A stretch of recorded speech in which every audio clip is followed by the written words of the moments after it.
मेरे सभी साथियों और मेरे सभी देशवासियों और मेरे चाहने वालों को मेरा नमस्कार। दोस्तों, काफ़ी समय से आप लोगों के ऐसे इनपुट्स आ रहे थे कि आप बोल रहे थे कि जीएसटी या इनकम टैक्स पर अपना विश्लेषण या अपने तर्क दीजिए। तो दोस्तों, आज का मेरा वीडियो जीएसटी और इनकम टैक्स के दो ऐसे मुद्दे जो बहुत ज़्यादा सेंसिटिव और एक तरह से कि हर आदमी कहीं ना कहीं उससे उससे मैं नहीं कहूँगा कि वो सफ़र कर रहा है, बट इनफैक्ट जिस तरीके से गवर्नमेंट के अभी जीएसटी को लेकर जो उन्होंने अपना दायरा बढ़ाया है, जिसमें ज़्यादा से ज़्यादा सर्विसेज उसको वो जीएसटी के अंदर लेके आए हैं, तो उस पर मेरा कुछ एक व्यक्तिगत विश्लेषण होगा। मेरे कुछ ऐसे तथ्य होंगे। इसी सिमिलरली इनकम टैक्स में आजकल का प्राइवेट एम्प्लॉय बोलता है कि यार मैं कितना भी पैकेज बढ़ा लूँ, कुछ भी कर लूँ, बट फाइनली मेरा जो कैश इन हैंड या जो भी आता है, क्योंकि मेजर जो उनका कंट्रीब्यूशन होता है वो इनकम टैक्स के रूप में चला जाता है और उसको कहीं से लाभ नहीं मिल पाता है। तो दोस्तों, मेरा आज का ये वीडियो जनरली उन लोगों के लिए है जो जनरली प्राइवेट सेक्टर में काम कर रहे हैं। 10 से 15 साल उन्होंने प्राइवेट सेक्टर में जॉब किया, फिर कहीं ना कहीं वो अपना अगर कोई बिजनेस या कोई स्टार्टअप खोलने का प्लान करते हैं तो उनको जीएसटी की मार से झेलना पड़ता है। तो दोस्तों, मेरा सबसे पहले इनकम टैक्स को लेके, जैसे मैंने अपना एक लास्ट वीडियो बनाया था उसमें मैंने काफ़ी स्ट्रांगली बोला था गवर्नमेंट ऑफ इंडिया से कि आप इस तरीके से कुछ प्रोविज़न लेके आएँ कि अगर कोई इंसान है, क्योंकि मैं देख रहा हूँ कि अगर एनुअली बेसिस पे अगर कम से कम भी लेके चलूँ तो 1.5 से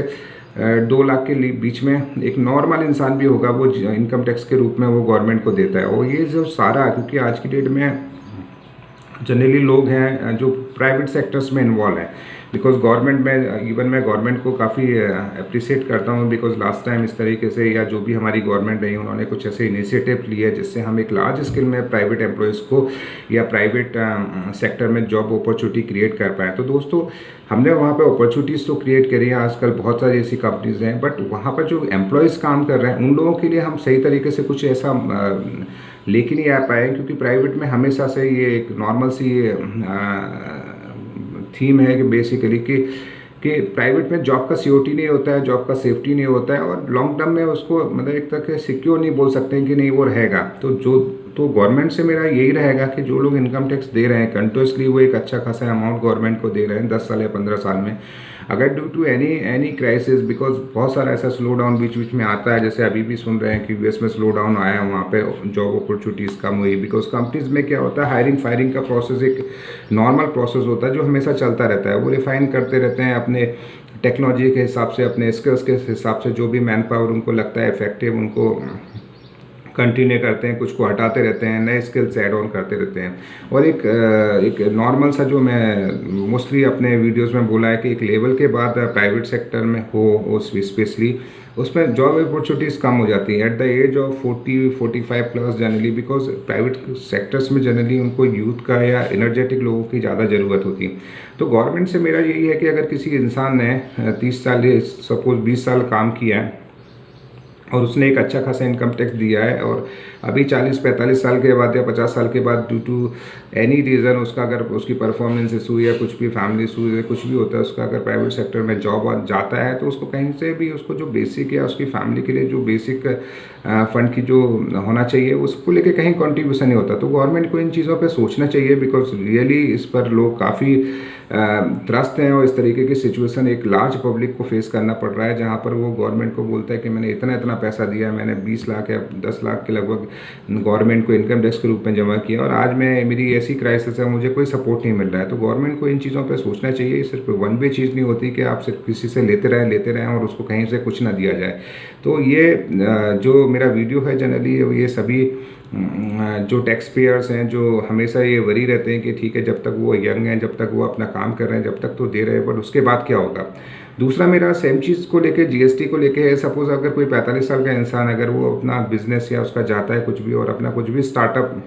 या कुछ भी अपना बिजनेस खोलने का ट्राई करता है, बिकॉज मैं अभी बहुत सरप्राइज़ हुआ जब मैंने देखा कि जीएसटी का दायरा आपका रेंटल पे भी रखा दिया। अभी कोई एक 45 साल का इंसान है और उसने अपना फ्लैट या कुछ भी अपना मकान ले लिया, उसको रेंट पे चढ़ा दिया। तो दोस्तों, अगर वो फिर से वो जीएसटी के दायरे में, मतलब अभी तक आपने उसका खून चूसा आपका इनकम टैक्स के रूप में अच्छा खासा आपने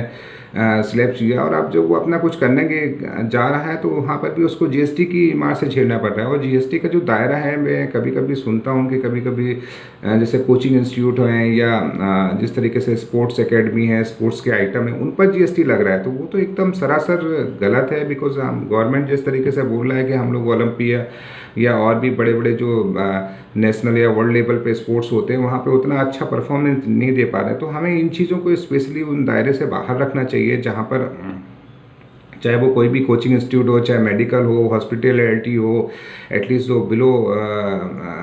पॉवर्टी के जो एम्प्लॉयज़ के जो जॉब वर्क्स होंगे, अगर क्योंकि ये जो जीएसटी होता है जनरली वो कभी भी जो भी बिजनेसमैन है वो भी ये नहीं करता है, ये बैक टू बैक कस्टमर को जाता है। तो ये जो एक बड़ा जीएसटी का अगर आप देखें तो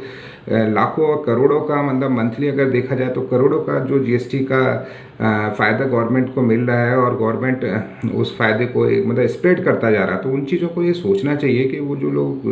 जीएसटी का दायरा बढ़ा रखे वो किसके हित में है। क्योंकि अगर हम पब्लिक से इस तरीके से हम चाहे वो इनकम टैक्स के रूप में चाहे जीएसटी से अगर ये पैसा लेते रहेंगे तो वो आगे चल के बहुत ज़्यादा क्राइसिस होने वाला है। मैं मानता हूँ कि आज की डेट में बहुत सारे, क्योंकि अभी मैंने देखा काफ़ी स्टेट इलेक्शन हुए और भी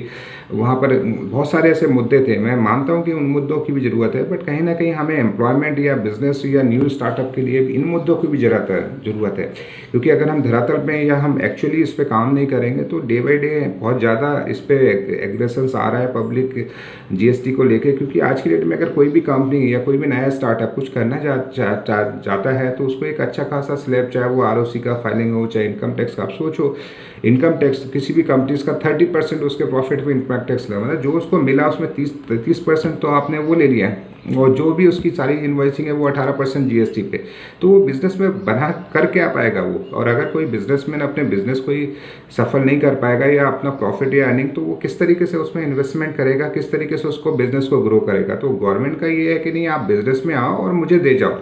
तो ये सरासर इनको सीरियसली गवर्नमेंट ऑफ इंडिया को इन चीज़ों पे सोचना चाहिए। क्योंकि अगर वो वन वे पे चलेंगे और वो हमेशा अपना, मैंने देखा है बहुत लास्ट टाइम में वो कुछ ऐसा निजीकरण हुआ था इलेक्ट्रिसिटी बोर्ड का, उस तरह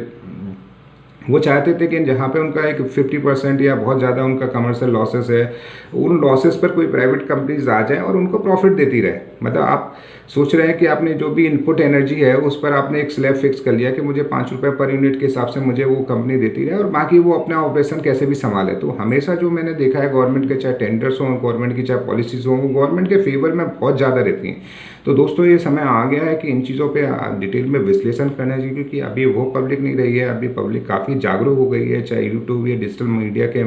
माध्यम से लोग इन चीज़ों को बहुत डीपली विश्लेषण करते हैं। और अगर कोई इंसान दे रहा है, जैसे मैंने हमेशा बोला है कि अगर कोई बंदा इनकम टैक्स के रूप में एक अच्छा खासा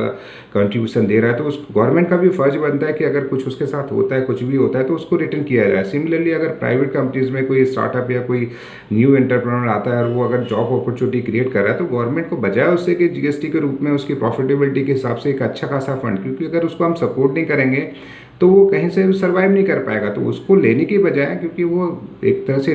हमारी सोसाइटी के लिए काम कर रहा है, एम्प्लॉयमेंट क्रिएट कर रहा है, तो उनको भी फर्ज बनता है कि कहीं ना कहीं उसको रिबेट देनी चाहिए 3 साल या 4 साल के लिए। या बहुत सारी ऐसी कंपनीज हैं जो काफ़ी समय से लगी हैं, काम कर रहे हैं, बट वो क्योंकि गवर्नमेंट के इतने सारे मैंडेट हैं आज की डेट में, चाहे वो डिजिटल सिग्नेचर का KYC हो, मंथली जीएसटी फाइलिंग हो, इस तरीके से इतनी ज़्यादा कॉम्प्लिकेशंस आ गए हैं। मैं मानता हूँ कि हमने प्राइवेट